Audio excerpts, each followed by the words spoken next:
couple of months ago, I released a video detailing how all the main Twisted Metal games were connected story-wise. Many comments loved it and had nice things to say, and I knew it was really getting popular when the not-so-nice ones came in. Twisted Metal 3 and 4 are the greatest! You didn't even talk about my favorite characters, etc., etc. Thanks for watching.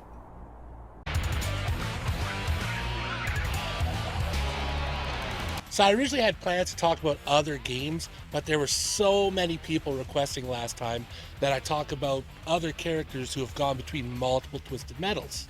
So that's what we're doing today. In the last video, I went into detail about each game and its developers. I will not be doing that this time. This time, I'll just be talking about the characters as they appear in each game, even the games that aren't canon. So, sorry ahead of time, but that means no Hammerhead, as it never had the same driver twice. No Spectre, as it was always a different driver. We won't even talk about Head-On Stumper or Twisted Metal 4's Warthog, because those drivers only drove for those games. We are talking about the drivers who showed up in multiple games. If you haven't checked out the previous video, I would recommend it for continuity's sake, of course. Also, I have no clue how long this video is going to be until I'm done editing it.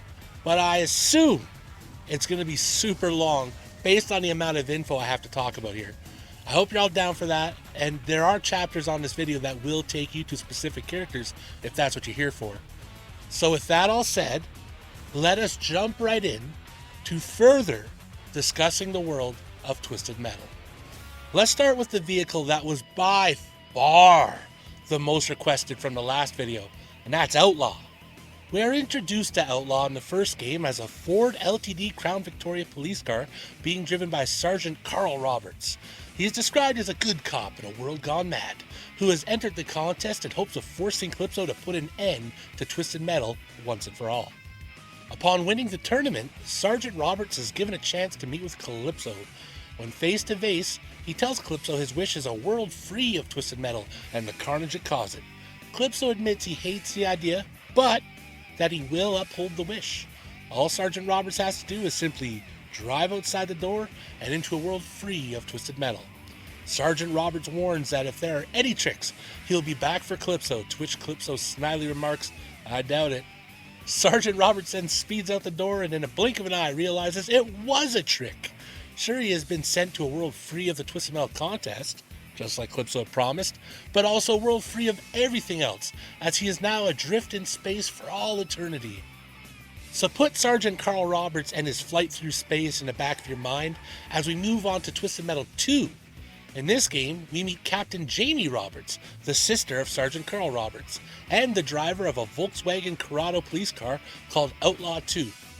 Yeah, I know, I hear ya. Her bio reads as, "Last year, Calypso banished my brother, sent him spiraling off into who knows where. He broke my heart and disgraced my family. This year, me and the rest of the LAPD got a little surprise for the burnt-faced freak.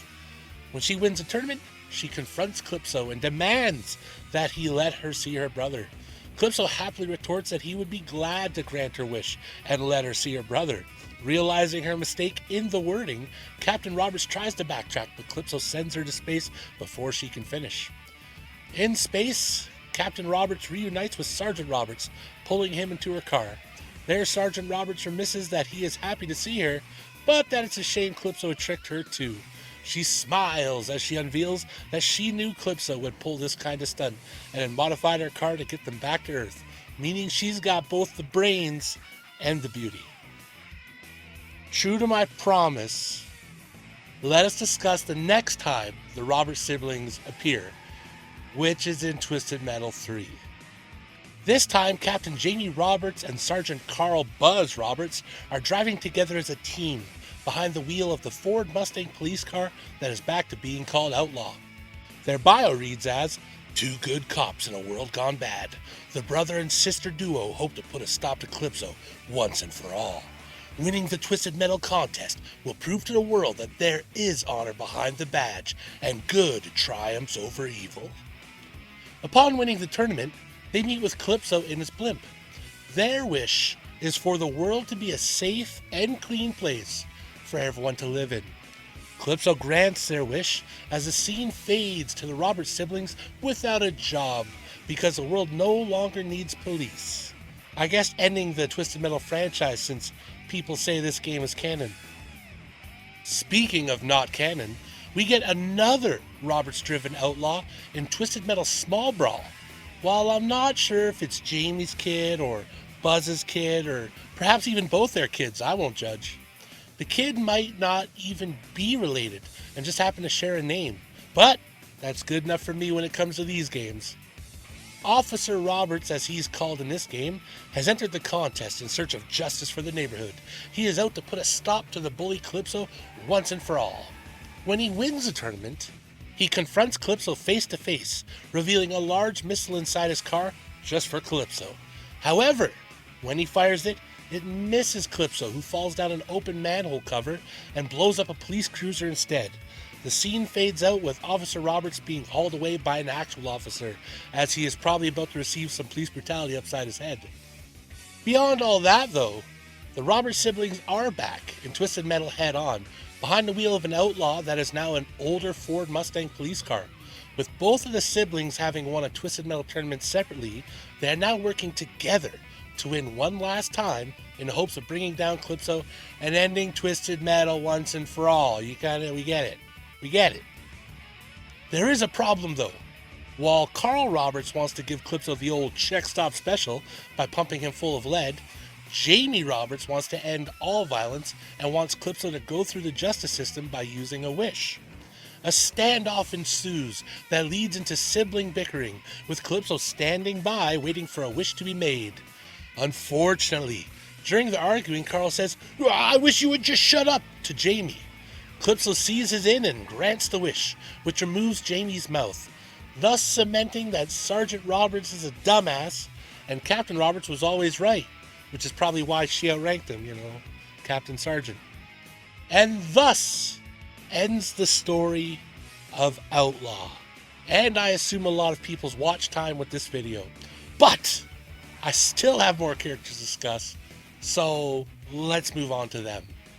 Back to the first Twisted Metal, as we meet Bruce Cochran, who drives a Chevrolet Impala called Thumper, which was a childhood favorite of mine. Thumper is described as the lowest of the lowriders. It is tough, big, and able to escape from the toughest of neighborhoods. Its driver Bruce is described as a passionate kid from the streets of LA who's got one last shot at taking his neighborhood out of the war zone. How do you not love that? Upon winning the tournament, he meets with Calypso. There it is revealed that Bruce has been trying for a decade to turn his neighborhood into a place where people could feel safe, but to no avail. Every night there are still gang fights, drive-by shootings, and robberies. Out of options, he hopes that Calypso can keep his promise and make things right. Calypso says he will keep his promise, and there will be no more fighting or violence. Bruce doesn't believe him, and Calypso tells him to go home and see for himself. And when he does, Calypso is apparently telling the truth. Simple as that. That newfound peace must have been real boring though, as Bruce Cochran returns in Twisted Metal 2, once again driving this Chevrolet Impala named Thumper. Bruce's bio reads as, "For the last 10 years I fought on the streets of LA, fought for my friends, my pride, my own survival. This year I'm heading straight out of Seth Central and taking on the world. This time I'm fighting for a hell of a lot more." This time when Bruce meets with Calypso, he asks for a lot more than just a peaceful neighborhood. This time he wishes to be king of the world. He wants to be in charge of everything. HNIC. Calypso fires up the lightning and grants Bruce's wish. The problem being, the world has been reduced to ruin. So now Bruce sits atop his throne as the king of rubble and corpses. Now you think he would learn his lesson about biting off more than you can chew, but Twisted Metal 3 comes along, and Bruce Cochran is back behind the wheel of Thumper, that is now a Lincoln Continental. Although this time with a terrible special weapon instead of the classic flamethrower. Bruce's new bio reads as, "I've been fighting for more than 10 years, from the streets of LA to the far corners of the earth. I'm gonna bring some respect back to South Central. After I bust some heads in this contest, I'll kick it with my homies in the crib." Which was the style at the time. When Bruce meets with Calypso in his blimp, he stupidly wishes to forever hang with his homies. Calypso grants the wish by turning him into a decoration hanging from the mirror of a car, along with some of the other drivers from the tournament. Got him! Let us just continue right on to Twisted Metal 4, where there is a boss vehicle named Super Thumper, which is a newer Lincoln Continental being driven by an unknown driver. But there is no real reason to assume it's not Bruce Cochran again, except for the fact that last time we saw him he was dangling from a mirror just ahead. Since Super Thumper is a boss vehicle, there is no wish or story we get to see, so that's it. Let's move on to the next game. We arrive to Twisted Metal Small Brawl, where we have a Thumper that is co-driven by both Bruce and a kid named Vinny.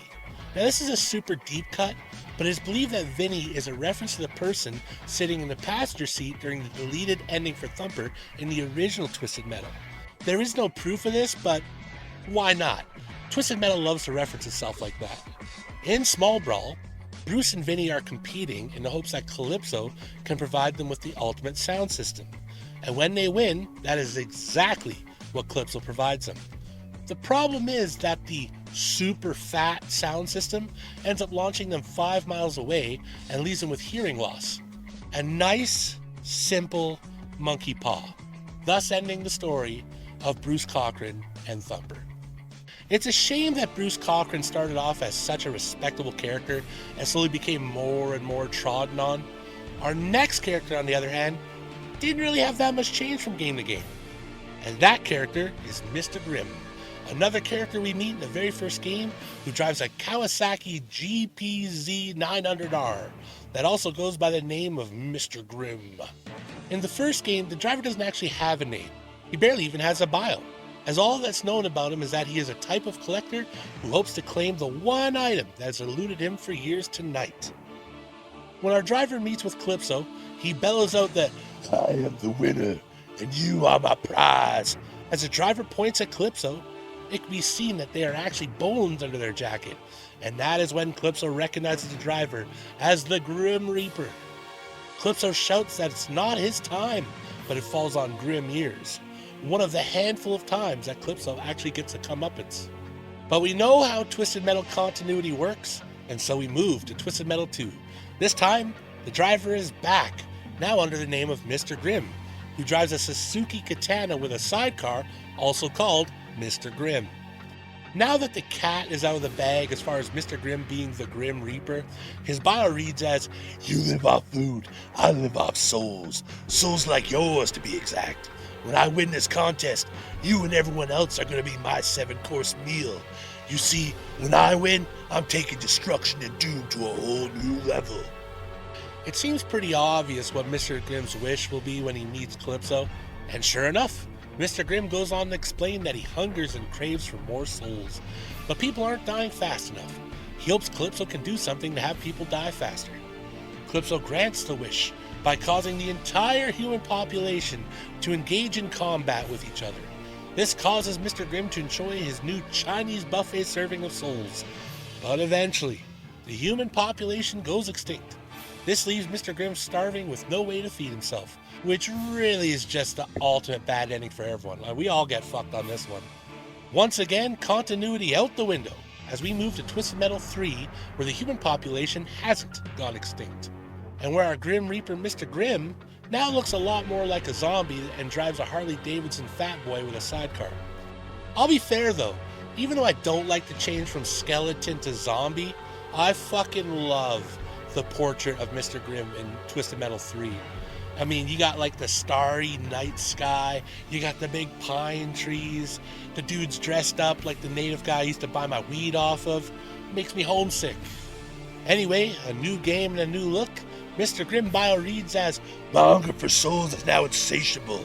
I've had my fill of mortals. Now I want to feed on the darkest, most powerful soul imaginable. I will become all-powerful. There will be no escaping my wrath. Let the world beware." That's right. He has an unquenchable hunger for souls, but he is also full of mortal souls. That's bad writing. Anyway, Mr. Grimm eventually meets with Calypso on his blimp. Calypso mentions that Mr. Grimm has consumed every soul except for his, and that Mr. Grimm can have his soul. He then gives Mr. Grimm his soul by kicking him in the face as we hear the crunch of bones off camera, which, while cute with the wordplay, kind of fucking sucks as an ending. Like this 6'2", lanky, burnt-up businessman has a downward kick strong enough to kill the Grim Reaper? Shut up. Shut up. Why, that's almost as insulting as making Mr. Grimm a ghost pirate, which they did in Twisted Metal 4. But since the bio doesn't mention anything about being a Grim Reaper and he doesn't even ride a bike, we'll skip along to when we meet the real Mr. Grimm again. And that won't be all the way until Twisted Metal Head-On, where Mr. Grimm is back as his skeleton self, now driving a Harley-Davidson Softail Custom with no sidecar.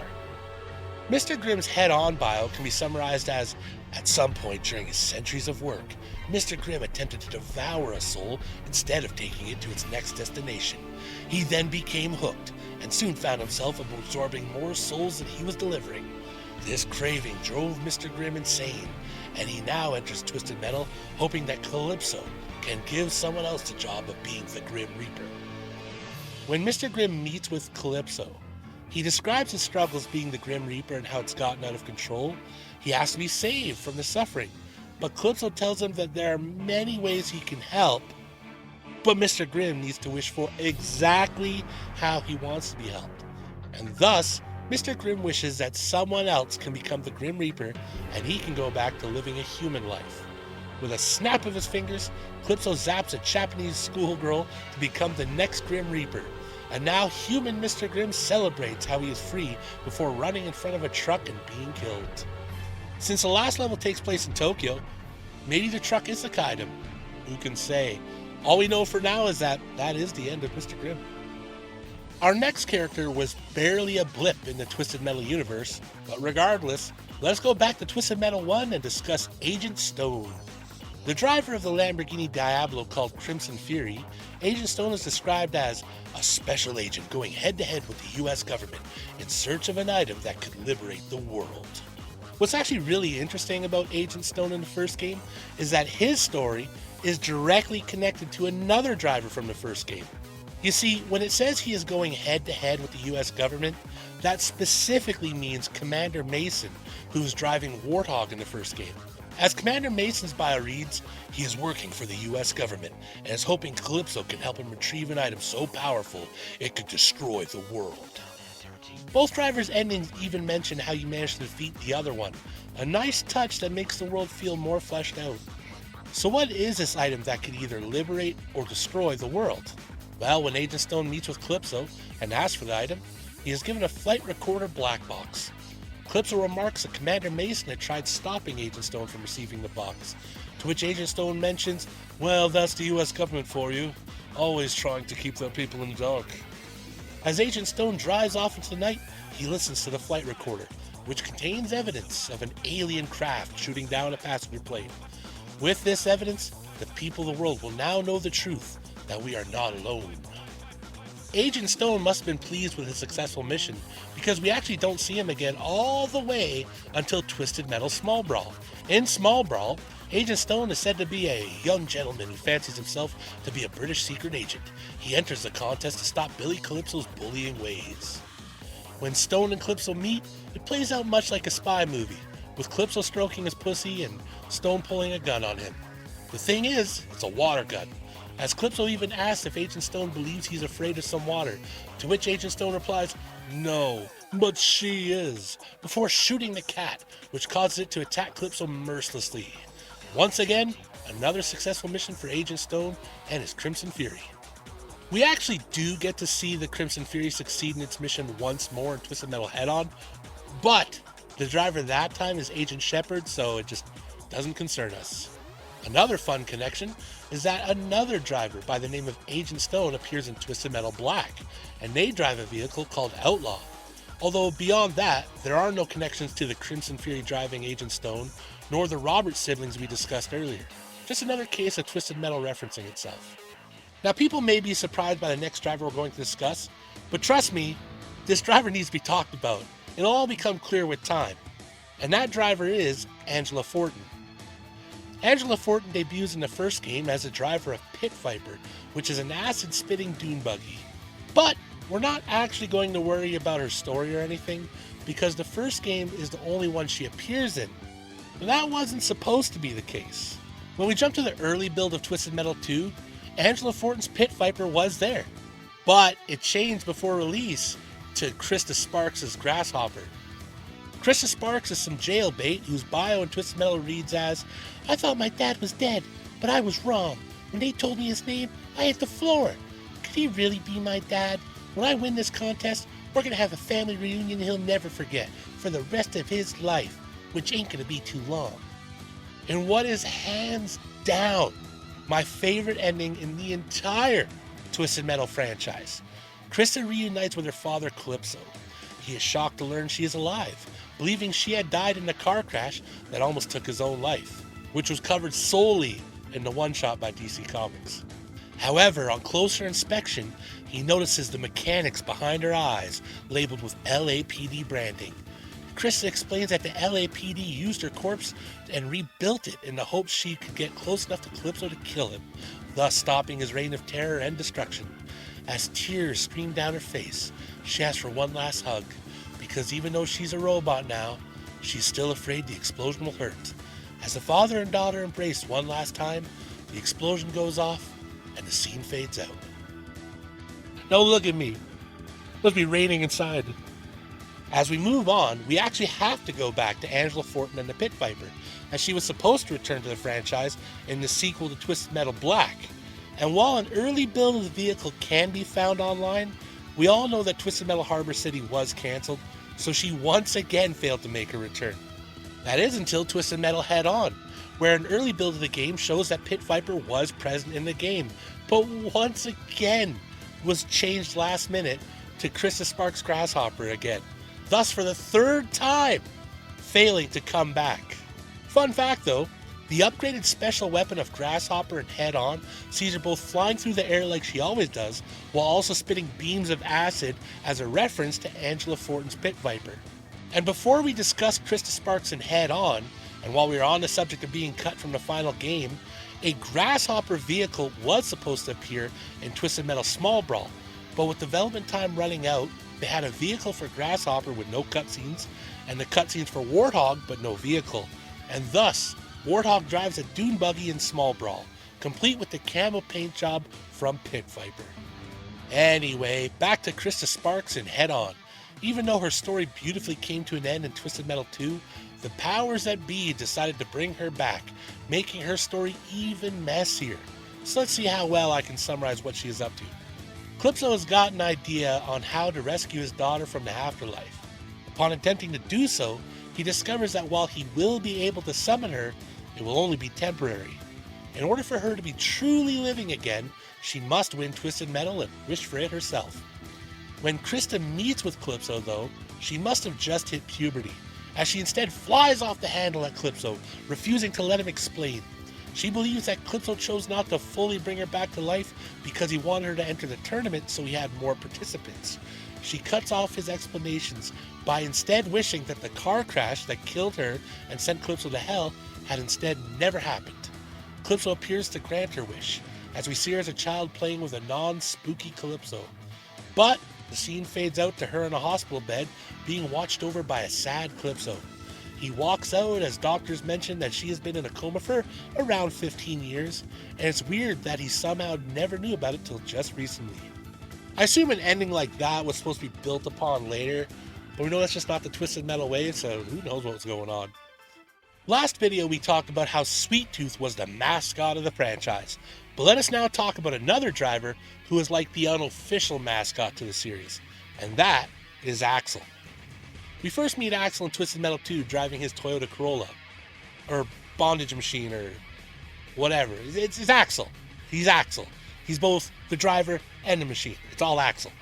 It's said that Axel is a prisoner in his own vehicle, roaming the world looking for an escape. A noble man pushed to the brink. Axel will destroy anyone who prevents his quest for freedom. But true freedom means confronting the man who placed him in the machine. When Axel meets with Calypso, he wishes for the strength to confront his father for putting him in the machine 30 years ago. With a flash of light, we see Axel return to his father's Kansas shithole to confront him. While there, his dad proclaims that Axel is too slow and too damn stupid, and that it's going to take 10 more years on the wheels before Axel learns his lesson. Axel disagrees and says he will show his father what he has learned.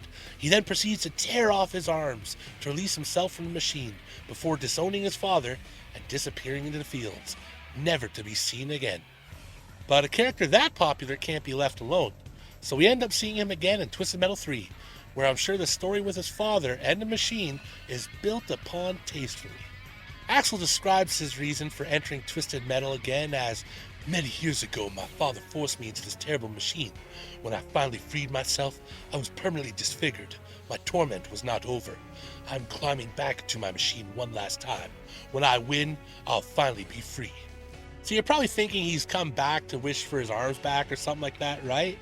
But instead, when he meets with Calypso, he has to become one with his machine, as one complete being. Calypso grants his wish by turning Axel into the hands on the face of a watch that's on Calypso's wrist. You know, which has nothing to do with Axel's wish at all. Axel's wish of becoming one with his machine, the machine that Calypso's watch has nothing to do with. Can you believe people are actually upset I didn't like this game?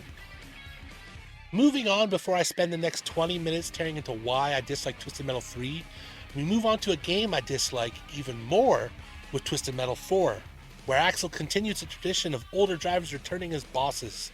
And just like those others, he now has the word super added to his name. Being a boss vehicle, we unfortunately don't get any story or wish for Super Axel, although I'm sure anything we would have got would have depressed me. So how about we go in completely the other direction tonally with Twisted Metal Small Brawl, where we get another Axel that isn't really the same Axel. Prior to the release of Small Brawl, Axel was a fully playable character with storyline and everything. But before release, Sony deemed his ending problematic, and thus it was cut from the game, and Axel was turned into a boss character instead. So what was this ending? Well, thanks to the company behind the ending animation still keeping it on their website, we discovered that Axel is the kid in the wheelchair from the intro, and his wish was to be able to walk again.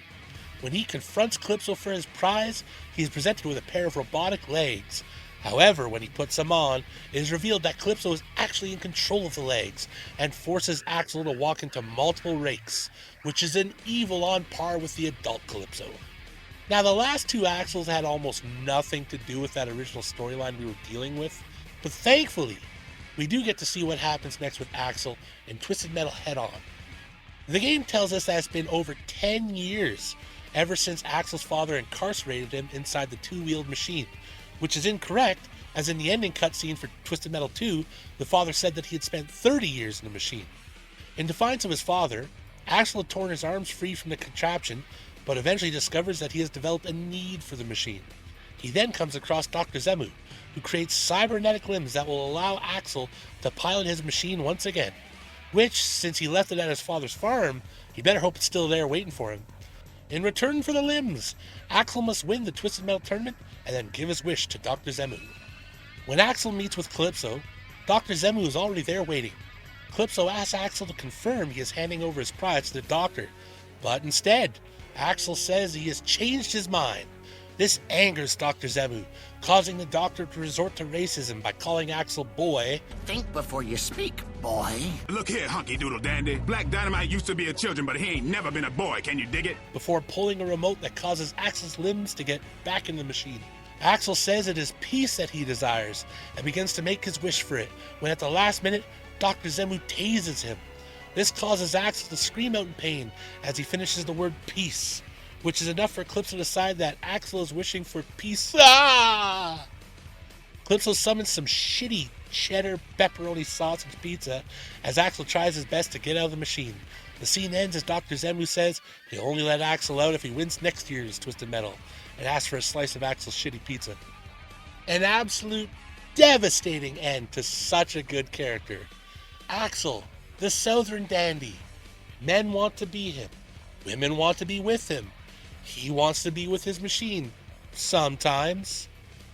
Moving past him, though, let's move to a character we want to see suffer.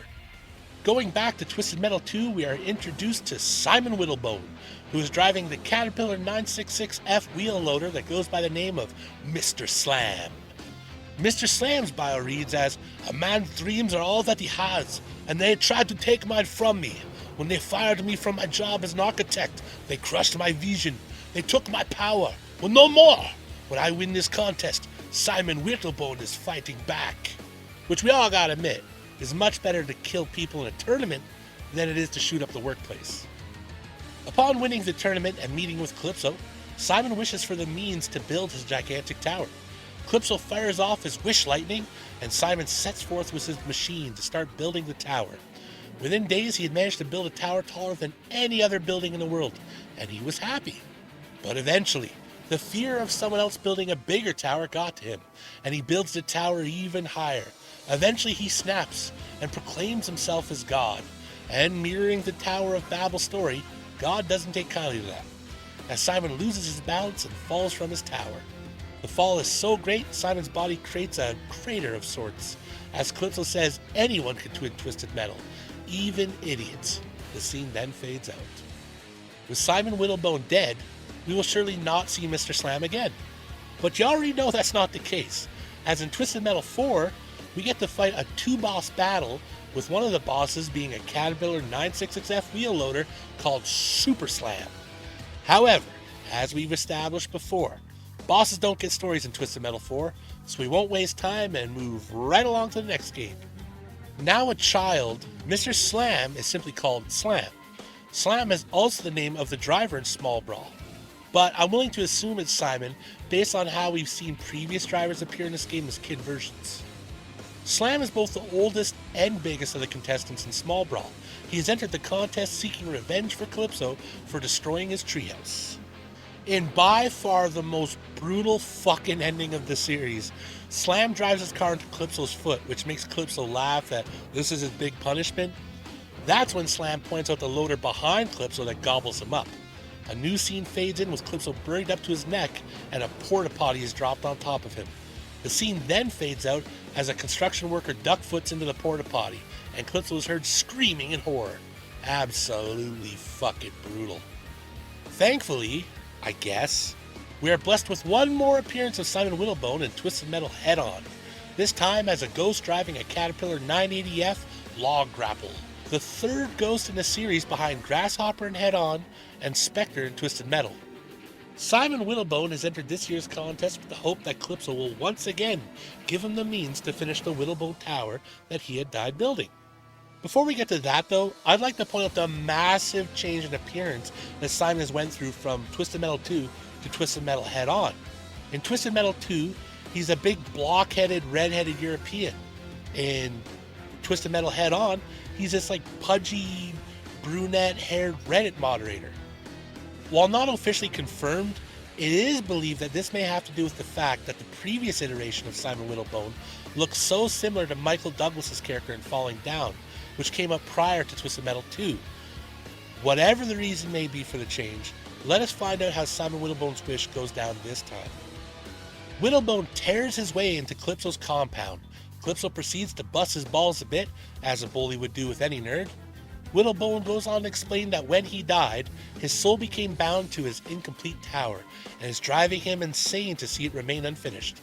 Calypso asks why Simon doesn't simply finish building his tower, since it appears he can control his machine freely.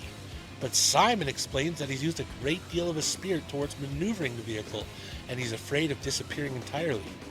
He finishes by asking to be reborn so he can complete his life's work. Calypso hears what he wants to, and with a flash of lightning brings Simon back to life as a baby.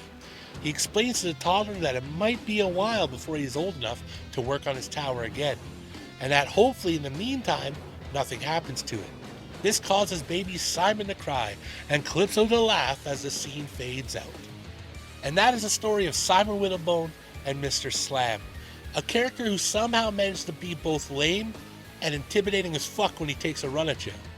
After all this ghost talk, let's discuss a character that helps souls travel to the other side. And for that, we meet Mortimer, who drives a Cadillac Superior hearse called Shadow. His bio reads as, "What he took from then can never be forgiven or replaced. What they have hired me to do is their only hope.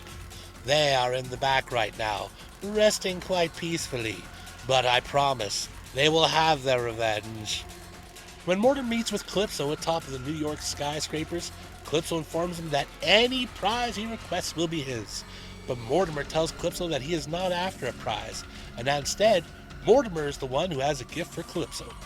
Calypso excitedly asks to see it. As Mortimer opens the back of his hearse, a swarm of lost souls envelops Calypso.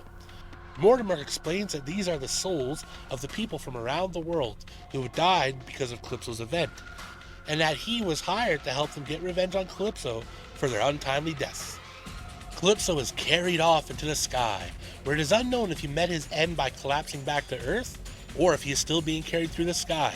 But as the scene fades out, a new one springs in, showing Calypso how to escape the souls by latching onto a passing passenger airliner.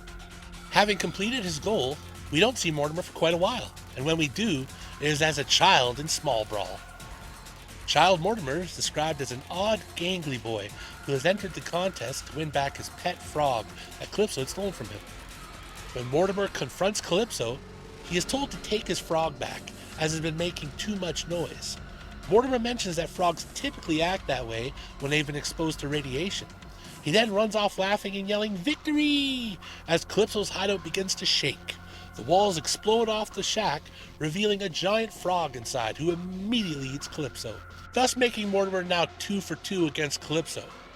Literally against his will, Mortimer appears one last time in Twisted Metal Head-On, this time with the full name of Mortimer Scharf, once again driving the Cadillac Superior hearse called Shadow. Mortimer has entered the contest after being woken from his eternal slumber from some punk-ass kids. After having his grave dug up by them, he has discovered he can't go back to sleep. Exhausted and desperate to rest in peace once again, Mortimer hopes Calypso can help him. When the two of them meet, Calypso exclaims that Mortimer shouldn't be awake and asks what disturbed his slumber. Mortimer goes on to tell Calypso the story of the teens digging up his grave. Calypso asks Mortimer, is he going to wish for revenge on those who had woken him? To which Mortimer responds, no, and that he just wants to go back to sleep. Calypso grants his wish, as we next see Mortimer back in his casket with his teddy bear, while Calypso reads him a bedtime story about Mortimer's performance in the tournament. The scene ends with Calypso closing the lid on the casket on a sleeping Mortimer. And that is quite literally the end of Mortimer's story. Our next character we're going to discuss is as much of a speed demon as she is a semen demon, and that is Amanda Watts, who drives the Formula One race car called Twister. Amanda's bio reads as, "They say there's a place you can only get to by driving a certain speed. It's a place where time and space explode into another world. That's my goal. I want to find that place. When I win Twisted Metal, Calypso's giving me the roadmap." True to her word, when she meets with Calypso, she says she needs more speed and wants to go as fast as light. Calypso casts his lightning bolt. Lightning bolt! Lightning bolt! Lightning bolt! And Amanda speeds off into the night, eventually going so fast as to move backwards through time.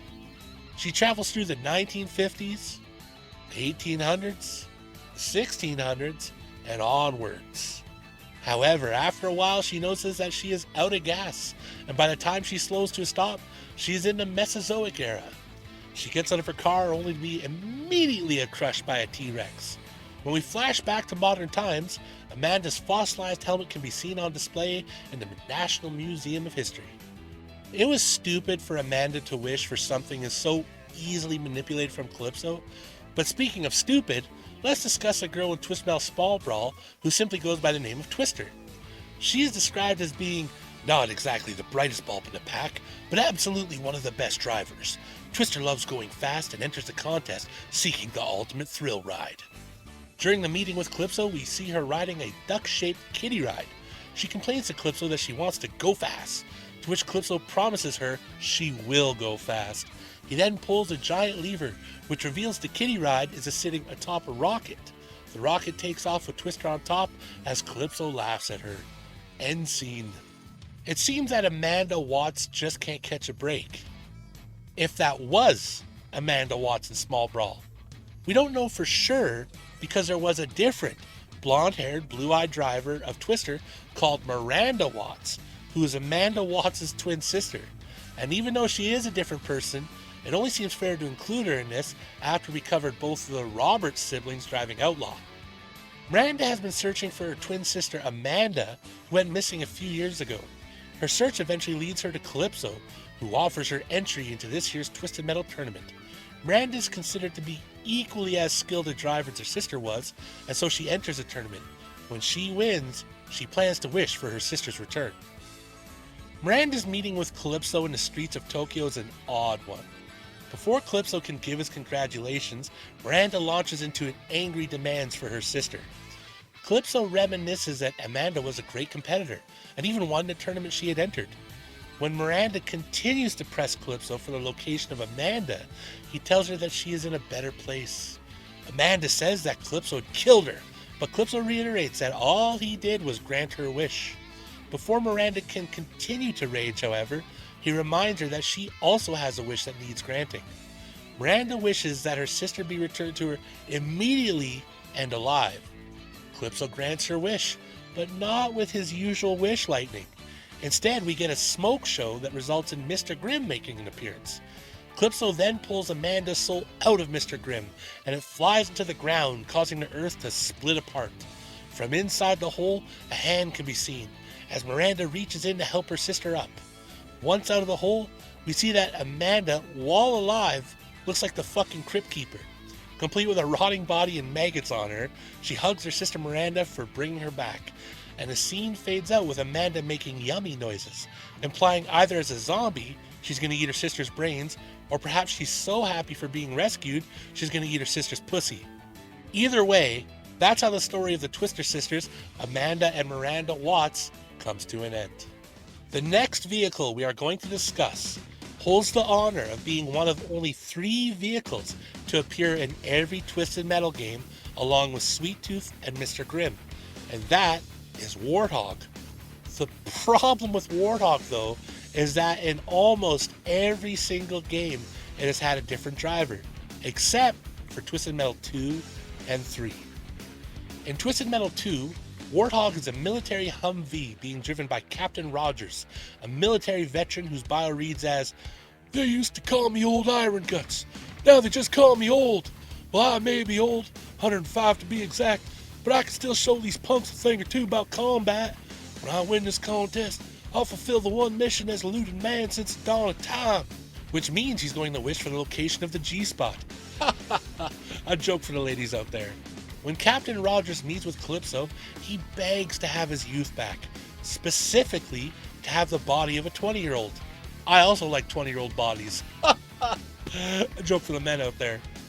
Calypso, of course, adheres to the request exactly and gives Captain Rogers the body of a 20-year-old while maintaining his 105-year-old head. The scene fades out with Calypso laughing about how Captain Rogers should enter next year's tournament to wish for a matching head. And clearly, Captain Rogers takes that advice, because in Twisted Metal 3, he returns once again driving a Warthog that is a military Humvee. His bio this time around reads as, "I'm a warrior, I'm a survivor, I've fought on battlefields all over the world, I fought to make a world a better place, this time I'm fighting for myself, I may be 107, but I'm strong enough to survive one more time." Having been tricked before, Captain Rogers meets with Calypso in his blimp. There, Calypso confirms that last time he wanted the body of a 20-year-old, and this time, Captain Rogers wants the head to match. Calypso says the wish is granted, and when the wish lightning clears, we see a young Captain Rogers' head floating in a jar. Which just sucks as an ending. It'd be one thing if you wished for something like, "Oh, I wish to be ahead of others." What, you wish to be ahead? Okay. That's not what he said. He said, "I want my head to match my body," right? And if he's a head in a jar, he doesn't have a body to match with, right? You see how that doesn't work? You see how that's just shit? Defend it. Defend all you want. It's terrible. Speaking of terrible, awful choices, our final character to discuss actually debuted in Twisted Metal 3, and they are by far a crowd favorite, as it's Buster Cobb and his Grove RT-58 called Augur. Buster Cobb's bio reads as, "I spent my whole life building what those Twisted Metal jerkies destroyed in 20 minutes. They torn up my smooth roads and left my buildings in rubble.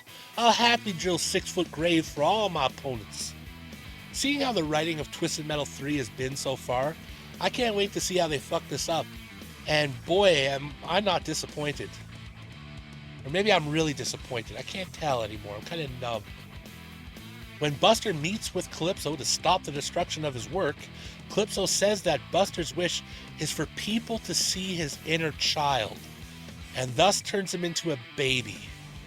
And then the scene ends with a crying Buster and the animation on Calypso's face bugging out. And people were really angry defending this game, like, oh, it's better than number 2. Oh, it's one of the darkest ones ever. Brr, brr, brr. For those sick masochists who haven't got enough Augur in their life, you're in luck, as Augur makes a return in Twisted Metal 4 as part of a 2-boss battle alongside Super Slam, this time named Super Augur, of course. But one final reminder that as a boss in Twisted Metal 4, we don't get any stories or wishes, so we can only imagine what it is he could have wanted, which is almost guaranteed we can think up something better than what they would have. So before we finish the video, and because I know the comments would come if I don't address this, I mean they probably still will come, I want to explain the reason why some characters aren't included. I didn't include anyone from Twisted Metal Black because that is a parallel universe within Needles Kane's head. The only characters who are the same from other games are the ones we discussed in my previous Twisted Metal video, so it's pointless to rehash them again. I didn't include anyone from Twisted Metal 2012 because even though they share names with previous characters, they just aren't the same people. It's just more Twisted Metal referencing itself. And finally, for the biggest twist of all, none of the characters from Small Brawl actually count either, because in Twisted Metal Small Brawl, we meet a character named Spectre, who is competing with the Wish to find his long-lost father. When he wins, Calypso provides him with a locket with the picture of Ken Masters and a car key. Ken Masters was the driver of the Chevrolet Corvette called Spectre back in Twisted Metal 2. When Ken Masters won a tournament, Calypso magically stretched Ken Masters' face across the sky for everyone to see. The reason I bring this up is it proves two different things. One, the characters in Small Brawl are different people from their adult counterparts. So, Axel in the wheelchair is not Axel in the machine. Little girl Twister who wants speed is not related to Twister Scissors in her scissoring. Awkward geek Mortimer should be put in the ground by fucking Mortimer, etc., etc. You get the point. And the number 2 most important thing is that these fucking games don't make any sense when people talk about chronological orders or lore or stories. The series is nothing but a collection of references to itself. Let's be fair. There was no planning, no great writing. It was just references. Again, it's like poetry, so if they rhyme. And with that, we finish our discussion about all the characters who've appeared in multiple Twisted Metal games. If you watch the whole thing, I sincerely thank you for the support. And even if you just flip through it, still, thank you for watching. And please don't get twisted over what I say, pun intended. Just because I don't like a game doesn't mean you shouldn't like that game, or that you're somehow worse off than me for liking that game. It's not what this is about. You should like what you like, and I should like what I like, and we should both hate what we hate. It's just fucking relax here, people. Holy fuck. Once again, thank you for all watching.